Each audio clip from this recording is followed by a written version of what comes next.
to the first inaugural edition of the Nicest Guys in Detroit Sports Podcast. This one would just have me. This is kind of a test run. As it's the first one, I'll probably be just speaking into the void, just talking to myself without very many people watching.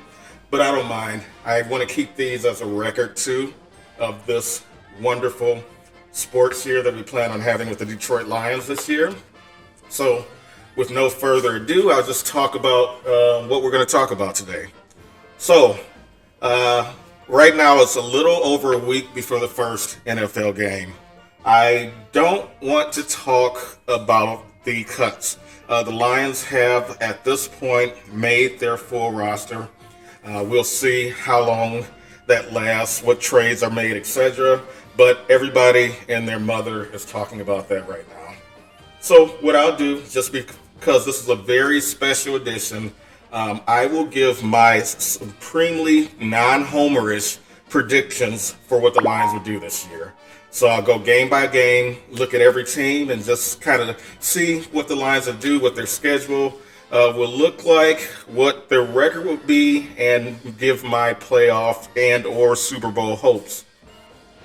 I did say I wasn't going to talk about any releasings, but we have to say rest in peace to Sudfeld.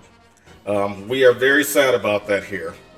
I am only being slightly ironic right now. When we went to training camp, some of the other nicest guys in Detroit and myself went to training camp earlier.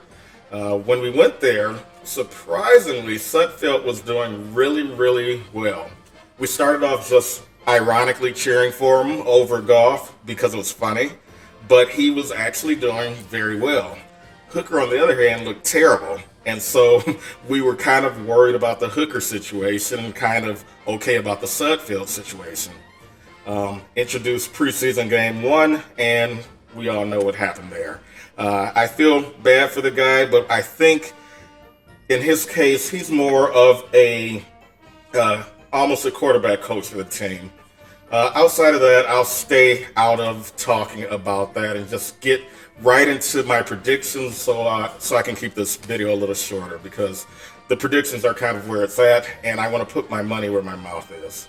So let's go ahead and start. Let me just pull up the schedule. Okay, game one, Sunday, September 8th, Rams at Lions. This is an easy prediction for me. I was at the Rams-Lions playoff game. The energy there was the most ridiculous I've ever seen. I actually did go to the 91 Barry Sanders only playoff win before the last season. The energy there, from what I recall, was nothing, even with more people at the Silverdome. It was absolutely nothing like the energy in that Rams game. I was scared the whole time, but we were still as loud as could possibly be. We caused false starts. That energy will be back on 8:30 on that Sunday, September 8th. You can guarantee it. The last preseason game was full and had that full energy. So there is no way in the world that that energy will not be maintained. So that's one factor. Second factor is the Rams lines, both, are looking kind of janky right now, for lack of a better term. I don't see the Rams just being able to stop our build-up defensive line, especially. I don't see them getting through our offensive line. We also have new rushers on the defense. We have a new secondary. This will be probably, I don't know the order for sure, but it'll probably be Davis and Arnold to start. We might have some Rachel coming in as well. But yeah, that factor, I just don't see Stafford being able to throw very well without getting just a ton of pressure. The Rams just don't have the same line that they have, and they have injuries as well. The other factor is that the Lions are going to be ridiculously hyped up for this game. The fans are going to just hype them up completely. I think with all of those factors combined, there is no way in the world that the Rams are going to possibly beat the Lions. If the Rams do beat the Lions, I will make a bet that I will buy a Matt Stafford jersey. One thing that I do have to mention and give the Rams some credit on is that they do have excellent offensive weapons. I remember being at that wild card game. Every time that Stafford went back to throw and had any time, all I did was look down the field, look at what Puka Nacua was doing, look at what Cooper Kupp was doing, and just biting my nails because I knew that they were just such weapons, especially against the cornerbacks we had, which were basically non-existent. So they do have a slight theoretical chance, but I just don't see any possible way that they're going to win it. Okay, what's next on the schedule? Oh yes, we're just replaying the playoffs all over again. Now we have the Buccaneers. Okay, I don't have much to say about the Buccaneers. I think they're basically the same team they were. I think the Lions had enough improvement that they will definitely win. I still have the towel from last year's game. That was given to me. So that is a definite win for the Lions. One thing I need to mention, every Lions game that I buy a ticket for, they win. It's never been broken yet. So I do plan on going to every home game that is an afternoon game. I don't plan on going to the evening games. I'd rather watch them in bars, but home games, I'll be there. So automatic win. I'll be at that game. We won. The end. All right, after that, September 22nd, 4:25, Lions at the Cardinals. No diff, we win. All right, next game. Okay, this is the first one where I see a problem. It is Seahawks at Lions, night game again, so I probably won't go, so that won't be an auto win. So the problem with the Seahawks is that the Lions always somehow find a way to lose to the Seahawks. I don't know how they manage to do this every year, but they always lose to the Seahawks. I just don't get it. This year, they're going to win. So that's another win. So right now, they're 4-0. Let's see what's next after that. So October 13th, 4:25 p.m., the Lions are at the Cowboys. If you think there is any way this will not be the biggest revenge game ever for the Lions, I don't know what to say. The whole world saw them basically get cheated yet again. The Lions always have some goofy thing that happens to them every year.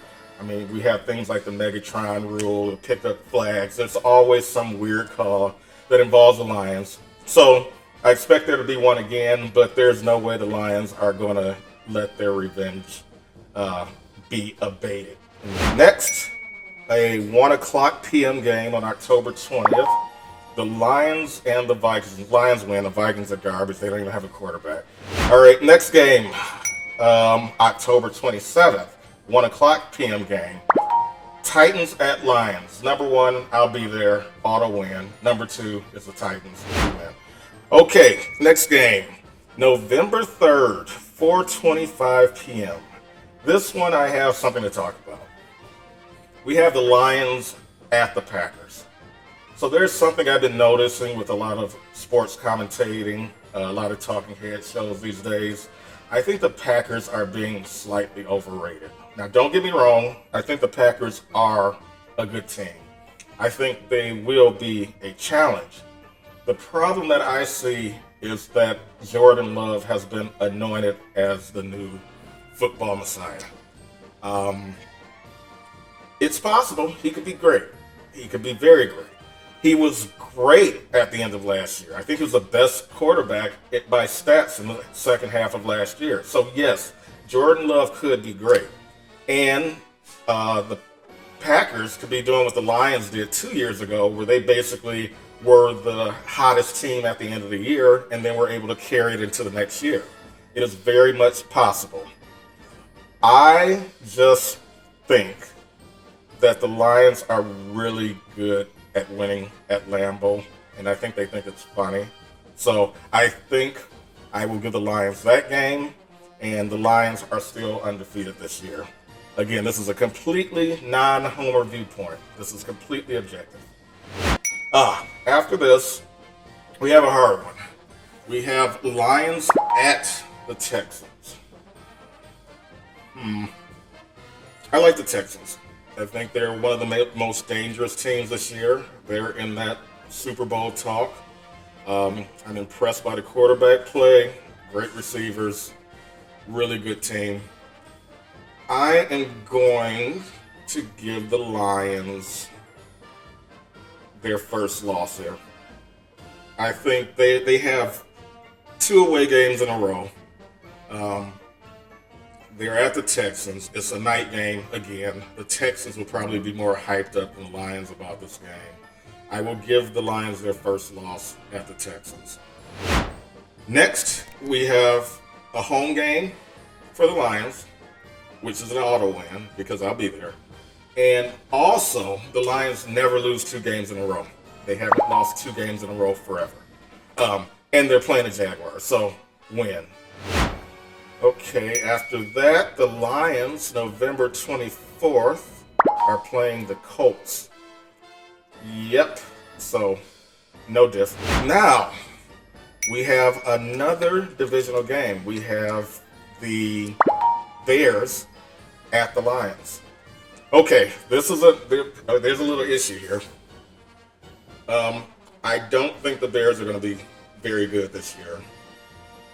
I think that having a rookie quarterback as good as he's looked so far is very exploitable for teams with good defensive rushes, which the Lions do have. The only issue is I believe that is a Thanksgiving game. And I don't go to Thanksgiving games either because the Lions always lose Thanksgiving games and I don't want to break my record. So, since I won't be at that game, since it's on Thanksgiving, the Bears will get an upset victory over the Lions. We're going to have to hear Bears fans talk about how great their team is for another year and how much better they are than the Lions. And it will be very annoying. But I will give the Lions their second loss of the year there. Okay, what's next? We have an 8:15 game. Packers at Lions. Yeah, I think we're going to win that game because we don't lose 2 in a row. So, easy rule there. After that, we have the Bills at the Lions. It's an afternoon game. I'll be there. We win. After that, we have Lions at the Bears. It'll be cold. It's December 22nd. But there's a trick. I'm buying tickets to that game and going to Chicago for it. So, Lions win. Now the Lions are at the 49ers in another night game. There are so many primetime games. This is going to be tough, but it's another revenge game. The only thing I think is that the Lions are going to be so... if they have as many wins as I say, they might lose a little bit of their, I guess, thirst for vengeance at that point. I think it'll still be there, but I think they might lose some of it. I'm going to go Lions win it. So, the Lions still only have a couple of losses. Finally, we have Vikings at the Lions to be determined. The Vikings are going to be hot garbage. The Lions aren't going to be playing for much, so they'll just have an afternoon game, which means, again, I'll be going to it, and it also means the Lions are going to win. So, the Lions, I am putting at 2 losses for the entire year. I know that's pretty crazy, but yeah, a 15-2 record is madness. But it's hard for me to see a lot of these losses. I mean, I'm only slightly joking about this home game positive jinx that I give them, but Ford Field gets so ridiculously loud. It is such a home field advantage, nonetheless, that it is very hard to beat the Lions at home. And then a lot of their away games are games that I think are very winnable. or their revenge games like the Cowboys and the 49ers. So, yeah, I'm putting them at 2 losses. They can lose a couple more, but I don't think they will. I don't think they will get the same record as last year. I think they'll at least get 13 wins at the very least. That's what I'm calling at this point. Okay, let me look at some playoff brackets. I'm just going to kind of build mine right now, so you'll see me looking away a lot. I've been looking away a lot anyway, but you'll see it even more. So for the AFC West, I am going to make the Chiefs the division winners. The AFC North, I will say that Baltimore or the Bengals. I think Baltimore takes a step back this year, and I think the Bengals will win that. So the AFC North will be the Bengals. AFC South, that's the Texans. I didn't even have to think about that one. The South is hot garbage. East, who is in the East? The East needs Aaron Rodgers to not be complete garbage. Again, he is old. Whether you like the man or not, he was very talented, but he's old, and he broke himself last year, and I don't think he comes back this year. So I don't think the Jets will win it. I think the Bills might be a sneakier team than people think for some reason. Don't take me at my word for that, but that's just a gut feeling I have. But I think I'll still give it to the Miami Dolphins. Wild cards, I don't feel like thinking about them. So let's just say that the champions will be the Chiefs again. As much as we're sick of seeing them, it's just the Chiefs have gotten better too. The Lions have gotten better. The Chiefs has gotten better. Green Bay has gotten better. I think Philadelphia has not. I think Baltimore probably has not. I think there's going to be a step back. So I'm going Chiefs there. NFC West, it's going to be 49ers. I think it'll pretty much be the same as it was last year. 49ers, maybe the Rams sneak in as a wild card spot yet again. The NFC North, yeah, I'm not. Ignore NFC North. You already know what I'm going to say there. NFC South, yeah. NFC South is kind of another. I think it's going to be the Saints. I want to put a surprise in there. I think there's going to be a surprise team. A lot of people are picking the Bucs again. I think the Bucs are pretty much the same team, but I am going to pick the Saints for that one. So that's my surprise pick. NFC East, Eagles. I'm never going to say the Cowboys. Eagles, forget it. I'm not saying the Cowboys. So we get some wild card teams in there. I think Green Bay gets in. I already said the Rams are probably going to get in. Yeah, you know who I'm going to say is going to win, the NFC. So we get the Super Bowl that we should have gotten last year. We get the Lions. We get the Chiefs. We have the Lions with that ridiculous record that gives them home field advantage all the way through the playoffs, which means that they have a home game at Ford Field for the NFC Championship. They win. The Chiefs beat, I don't know, they beat the Bengals because it's funny. And then because Mahomes cannot beat Jared Goff, it's been proven Lions win a Super Bowl. So, Lions win a Super Bowl. That's my prediction. It's a little bit unjust. I said I wasn't being a homer. I was completely lying. But I'm really not that off from what I really think. A lot of those feelings are gut feelings against some of those teams, especially the Packers, the Texans. I got kind of homery on them, and I have my own bias from seeing this team in training camp, seeing them day by day in press conferences. I just have my biases there, but they just feel like they are definitely the best team in the NFC, and they have a great chance to win a Super Bowl this year. So, again, thanks for watching my inaugural podcast. I plan on getting other people in here a lot. I don't like talking that much. I want to have banner. I want to have alternate perspectives. I don't want you just to hear me. I don't want to hear me. But I've been working on getting some more multimedia projects going. So I said I just get the ball rolling myself. See if a few people watch. I don't expect much, but if people watch, that'll be great. So like, subscribe if you enjoyed this at all. And I will be back probably after the first game of the year, if not the first Lions game after that. So be nice, everybody, and see you next time.